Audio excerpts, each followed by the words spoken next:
البشر دايماً بيبنوا حاجات تقلهم إنها مستحيلة، والجغرافيا دايماً بتجبرهم يكونوا مبدعين. الهياكل دي شكلها بيتحدى قوانين الفيزياء وأحياناً المنطق نفسه. يلا نبدأ برقم 40. كوبري ستور سايسوندت في النرويج. المهندسين قالوا للنرويج إن الكوبري ده مستحيل يتبني، العواصف لوحدها كانت هتدمره، بس هم بنوه برضه، والنتيجة كانت كوبري السكران. القوس الحاد والملفوف بتاع كوبري ستور سايسوند مش معمول للمنظر بس. العواصف الساحلية كانت عنيفة لدرجة إن المهندسين اضطروا يسيبوا تصميم الكباري التقليدي تماماً ويبنوا موجة جوه الهيكل عشان يقدر يثبت. الشكل الأيقوني ده بيساعد يحول الفوضى لاستقرار. اللي جاي دي متماسكة بحجارة وبس، ولسه واقفة بقالها قرون. رقم 39. الكوبري ده المفروض أصلاً ما يكونش موجود في حديقة ألمانية. كوبري الشيطان بيعمل دايرة حجرية كاملة لما ينعكس في المية اللي تحته. ما كانش فيه أسمنت متوفر، فالمهندسين اضطروا يعتمدوا بالكامل على الحجارة، وهي بتضغط على بعضها بقوة كفاية علشان تمسك القوس مع بعضه. مع إن الكوبري تجدد سنة 2018، لكنه لسه مقفول قدام الناس لأسباب تتعلق بالأمان.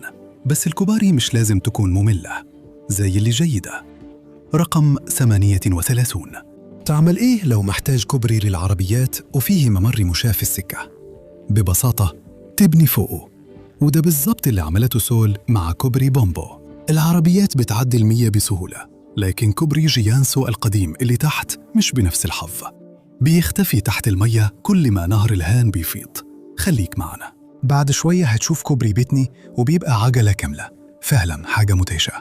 رقم 37.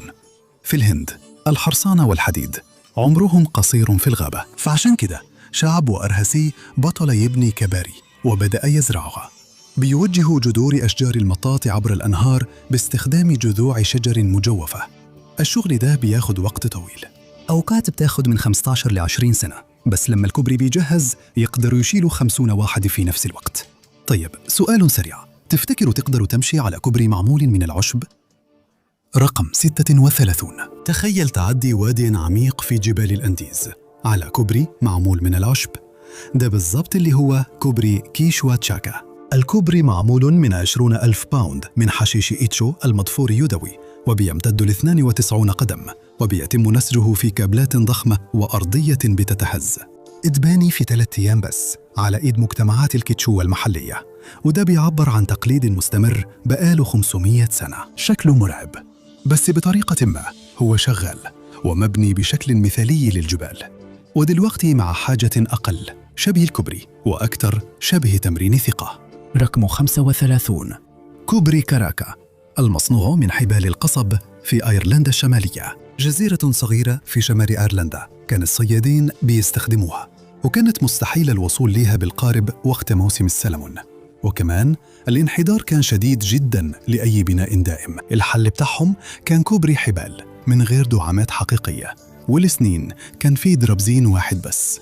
الكوبري مفتوح للجمهور، واللي يقدر يدفع حوالي $20 علشان يعرف إذا كان عنده دوار من المرتفعات ولا لا. الجاي هو كوبري ولا ساعة؟ ليه مش الاتنين؟ رقم 34. بفضل الاهتمام بالبيئة، كوبري الساعة الشمسية في كاليفورنيا ما فيهوش أعمدة في قاع النهر، بدل كده فيها عمود مائل طوله 217 قدم هو اللي شايل المنصة. وفي يوم الانقلاب الصيفي ظل العمود ده بيبقى ساعة شمسية شغالة فعلا، والظل بيتحرك حوالي قدم في الدقيقة، وده بيخليك تقدر تتابع دوران الأرض في الوقت الحقيقي. ودلوقتي معانا كوبري الناس مش بس بتعدي عليه، دول كمان عايشين عليه. رقم 33. كوبري بونتيفيكيو في فلورنسا كسر كل القواعد. أغلب الكباري بس بتنقل المرور، لكن الكوبري ده عليه محلات وبيوت. بعد فيضان مدمر قضى على الكوبري الأصلي سنة 1333، فلورنسا بنت كوبري أقوى بكتير، واحد يقدر يصمد قدام فيضانات نهر أرنو للأبد، وفي نفس الوقت شايل فوقه 3 أدوار من المباني. نكمل مع بعض، صدق أو لا تصدق، تقدر تبحر بمركب فوق الكوبري اللي جاي. رقم 32. صدق أو لا تصدق، في ألمانيا تقدر تشوف سفينة ماشية على كوبري فوق نهر، كوبري ماجد بورغ المائي اللي طوله 3000 قدم بيشتغل كأنه بانيو خرساني ضخم، وبيسمح للسفن إنها تتحرك بين شرق وغرب ألمانيا. هو في الأساس أطول قناة مائية صالحة للملاحة في العالم، اتكمل في 2003 بتكلفة نصف مليار يورو، وده دليل إن أوقات كتير أفضل طريقة تعدي بيها المية هي مية أكتر، ولسه إحنا في البداية. استنى لما تشوف الكوبري اللي بيلف وبيعوم وكمان بيختفي جوا السحاب. رقم 31، كوبري الملكة إيما في كوراساو. باعوا الخليج كان طري جدا علشان يثبتوا عليه أي أساس تقليدي، وده معناه إن الكوبري كله لازم يعوم، وإلا ما كانش هيبقى موجود أصلا. يعني كوبري الملكة إيما هو في الأساس طوف عايم ضخم فوق خليج عميق في كوراساو. محركين ديزل بيخلوا طرف من الكوبري يفتح زي الباب علشان السفن تعدي، وده اللي خلاه ياخد لقب العجوز المتأرجحة. الكوبري ده حتى بيقدر ينجو من العواصف الاستوائية لأنه بيركب الأمواج بدل ما يقاومها. هولندا والقنوات دايما مرتبطين ببعض، وده معناه كباري مميزة. رقم 30، في هولندا كوبري سلافيرهوف بيرتفع في الهواء زي دراع ميكانيكي عملاق علشان يسمح للقوارب تعدي من تحته، وكل ده في خلال 3 دقايق بس. القنوات المزدحمة هناك كانت بتتطلب إنه يفتح بسرعة من غير ما يعطل حركة المرور في المدينة. هو معروف باسم الكوبري الطائر، لكن السكان المحليين بيفضلوا يسموه كوبري الضفدع بسبب شكله الغريب. بعد شوية حتشوف كوبري بيرص طريقين، كل واحد فيهم 6 حارات فوق بعض، يعني زي الأتوبيس الدورين بس على نطاق ضخم. بس الأول لو غمضت عينك حيفوتك حاجة مميزة. رقم 29، عمرك شفتي كوبري بيغمز؟ كوبري الألفية في جيتسهيد بيعمل كده بالظبط، بيميل القوسين بتوعه فوق نهر طاين علشان السفن تعدي من تحته. بسبب كمية المرور كان مستحيل يبقى فيه كوبري مشاه ثابت، والمدينة رفضت تبني أي حاجة شكلها صناعي جنب الحي الثقافي الجديد بتاعها، فقرروا يعملوا كوبري بيغازل السفن اللي بتعدي. يلا بينا على الصين، وكوبري ممكن يخليك تحس بدوخة. رقم 28، كوبري نامبو في الصين. شنغهاي ما كانش عندها مساحة على أي ضفة للمنحدرات الطويلة اللي كوبري بالارتفاع ده محتاجها، فعشان كده المهندسين اضطروا يرصوا المنحدر بشكل رأسي زي السيستة بدل ما يمدوه أفقي عبر المدينة. اللولب المزدوج بتاعه على الجانب المزدحم هو الأكبر في العالم، حاول ما تدوخشش لو طلعت عليه بالعربية. الكوبري اللي جاي كان مستوحى من الحمض النووي البشري.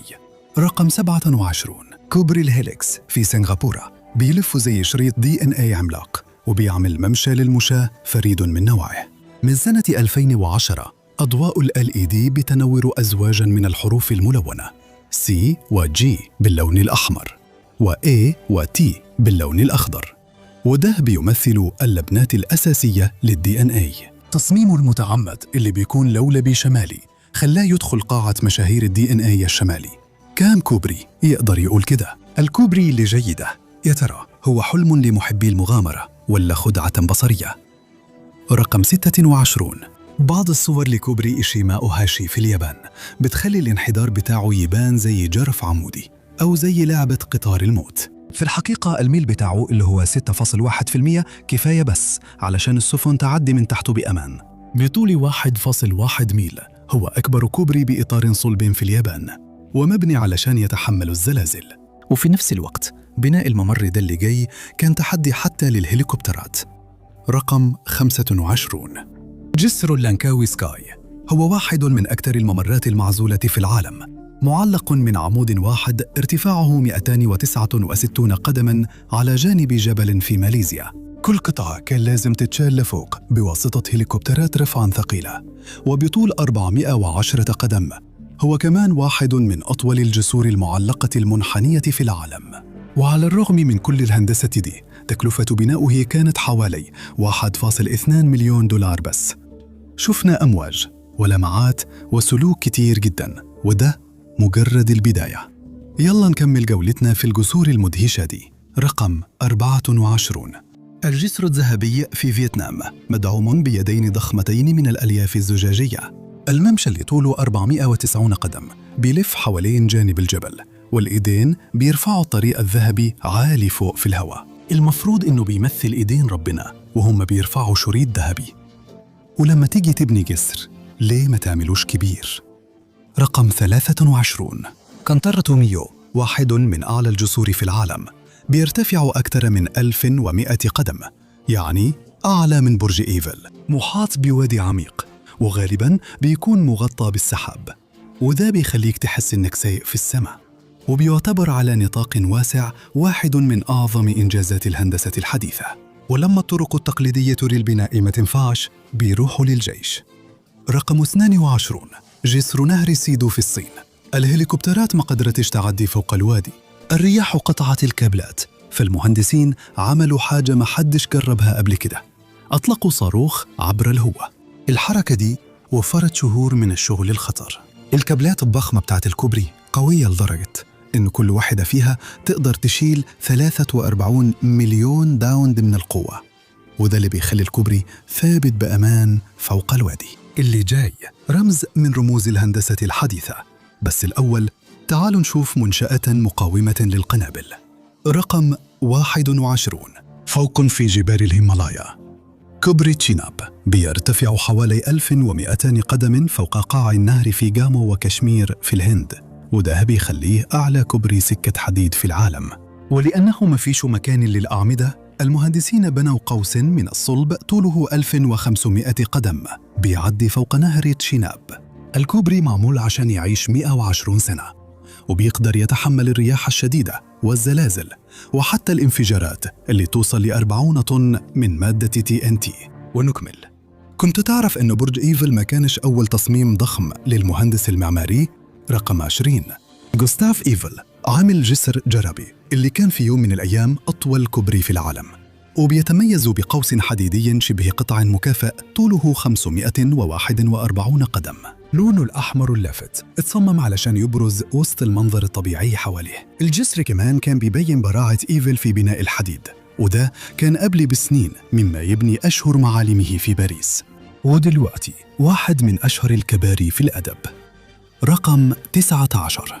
جسر غليمفينون اتبنى من خرسانة غير مسلحة، وده كان أول منشأ كبير من النوع ده من أيام الرومان.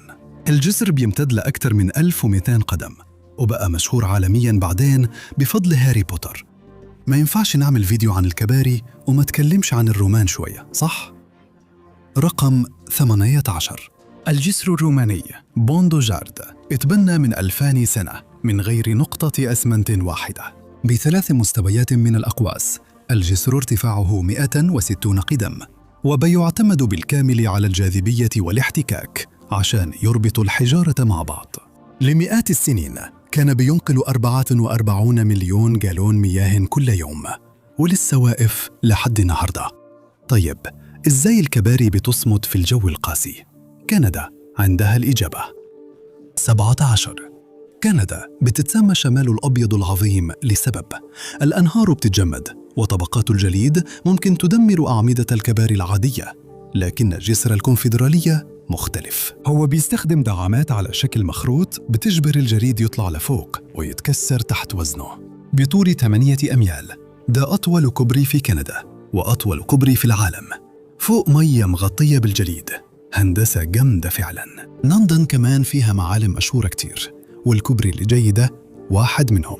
رقم 16. تاور بريدج أشهر كوبري في لندن، بيستخدم أوزان توازن مخفية جوا الأبراج بتاعته علشان يرفع الأجزاء الضخمة بتاعته للسفن العالية. المكابس الهيدروليكية اللي كانت في الأول بتشتغل بالبخار بتفتح الكوبري في دقايق، ولسه لحد النهاردة المراكب ليها أولوية المرور. من سنة 1894 والكوبري اللي بيمتد على مسافة 800 قدم اتفتح أكثر من 400 ألف مرة. الجاي رمز من رموز نيويورك. رقم 15. لما تيجي في بالك أفق نيويورك غالباً هتتخيل كوبري بروكلين. الكوبري فيه 14 ألف ميل من الأسلاك الفولاذية، وده خلاه أقوى 6 مرات من اللي كان محتاجه، وده بيضمن إنه عمره ما يفشل. جزء كبير من نجاح الكوبري بيرجع لإيميلي روبلينج اللي كانت بتشرف على المشروع لسنين، لما جوزها كبير المهندسين بقى طريح الفراش. وأنت بتصمم كوبري لازم تفكر في الحاجات اللي مش متوقعة. رقم 14. كوبري ميناء سيدني في أستراليا. فعلا بيكبر وبيصغر لحد 7 بوصات كل يوم بسبب حرارة الشمس. عشان يتعاملوا مع ده، في مفصلات عملاقة في القاعدة بتخلي الكوبري يتنفس مع تغير درجات الحرارة. اتباني باستخدام 6 مليون مسمار برشام، وده بيخلي الحديد متماسك كويس حتى وهو بيتحرك. المهندسين اتعلموا بالطريقة الصعبة ازاي يخلوا الكوبري اللي جاي يفضل واقف. رقم 13، كارثة كوبري تاي. سنة 1879 صدمت اسكتلندا، فعشان كده لما المهندسين صمموا كوبري فورث اللي قريب منه استخدموا طريقة جديدة وجريئة. استخدموا الحديد الصلب، ودي كانت أول مرة في كوبري كبير في بريطانيا. وكمان استخدموا تصميم الكابولي عشان يقاوم الرياح الشديدة اللي سببت الانهيار اللي فات. شمال إدنبرا بشوية. الكوبري واقف من سنة 1890 ولسه لحد دلوقتي واحد من أقوى كباري سكة الحديد في العالم. ودلوقتي يلا بينا نروح لبعض من أشهر وأكثر الكباري رومانسية في العالم. رقم 12، كوبري التنهدات. في فينيسيا اتبنى سنة 1600 علشان ينقلوا المساجين من قصر الدوج مباشرة لزنزاناتهم ويديهم آخر نظرة على المدينة من شباك صغير عليه قضبان. القوس الضيق بتاعه حافظ على الحجر الجيري في مكانه لأكثر من 400 سنة. دلوقتي هو مفضل على إنستغرام، لكن للمساجين اللي عدوا عليه النظرة الأخيرة دي كانت مصحوبة بتنهيدة. الكوبري اللي جاي ده واحد من أكثر الكباري المبهرة في العالم. رقم 11، كوبري أوريسند. عنده أزمة هوية. هو كوبري ونفق في نفس الوقت بيربط بين الدنمارك والسويد، والمهندسين بنوه بالطريقة دي علشان يحافظوا على حركة الطيران حوالين مطار كوبنهاجن سالكة ويوفروا مرور آمن للسفن، وكمان يمنعوا تدفق الجليد من إنه يصد المضيق. جزيرة صناعية بتحدد مدخل النفق. دي معجزة هندسية حديثة وبتخلي الرحلة بالعربية هناك لا تتنسي. عدينا أوهام وجذور حية وطوافات عايمة ولفات شبيهة بالحمض النووي، والتصميمات كل شوية بتبقى أكثر إثارة. اللي جاي هو كوبري يمكن يكون أشهر كوبري في العالم. رقم 10، المد والجزر والضباب وخطر الزلازل. كوبري جولدن جيت واجه كل ده، لكن أكبر تهديد ليه مش الطبيعة، كان البشر. في عيد ميلاده 50 لحد 1,000,000 شخص اتجمعوا على الكوبري وضافوا أكثر من 30 مليون باوند وزن. القوس اتسطح وأسلاك التعليق بدأت تئن، وللحظة كان باين إن الكوبري ممكن ينهار، ومع ذلك وبفضل الهندسة الرهيبة بتاعته فضل ثابت. لكن الطبيعة خلت المصممين يعيدوا التفكير في الكوبري اللي بعده. رقم 9، كوبري أكاشي كايكيو في اليابان بيستحمل الأعاصير والزلازل، وده كان مفيد جدا. أثناء البناء زلزال ضخم حرك الأساسات وهدد أنه يبوظ كل الخطط، لكن المهندسين اليابانيين زودوا الجزء المركزي من الكوبري ب3 أقدام وحولوا الكارثة لتحفة هندسية. وفي نفس الوقت في تركيا الكبارة مش بس بتنقل المرور، دي ليها معنى. رقم 8، كوبري تشانكالي في تركيا. سبق كوبري أكاشي كايكيو وبقى أطول كوبري معلق في العالم بطول يقرب من 6600 قدم. تصميمه مليان رموز، الاسم وارتفاع الأبراج. بيكرم انتصار بحري سنة 1915، وطوله بيحتفل بمئوية الجمهورية التركية. حد عنده تخمين على الكوبري اللي في المركز الأول؟ استنوا معنا واعرفوا. رقم 7، كوبري روسكي في سيبيريا. كان لازم يتصمم عشان يتحمل البرد الشديد، لأنه تراكم الثلج ممكن يخلي الكباري ثقيلة بشكل خطير. الأعمدة المصنوعة بمواصفات عسكرية وأغطية الكابلات اللي بتمنع الثلج من التراكم بتخلي الكوبري يقدر يصمد في درجات حرارة منخفضة لحد -40 درجة فahrenheit. رغم أن تكلفته وصلت لمليار دولار، النقاد وصفوه إنه مشروع استعراضي، لأن حوالي 25% بس من الجزيرة اللي بيربطها الكوبري ممهدة فعلاً. ودلوقتي لما الكباري تبقى ضخمة.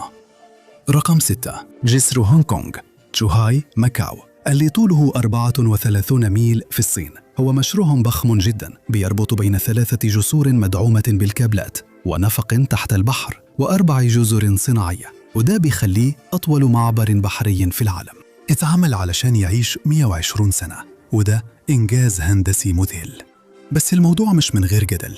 عدد الدلافين اللي حوالين الجسر قل بنسبة 60% بين إبريل 2015 ومارس 2016، وحماة البيئة بيقولوا إنه السبب هو مشروع البناء ده. بس طموحات الصين في بناء الجسور ما وقفتش عند كده. رقم 5. لو بدأت تتسوق على جسر دانيان كونشان وقت الشروق برضه مش هتوصل للناحية التانية قبل الظهر.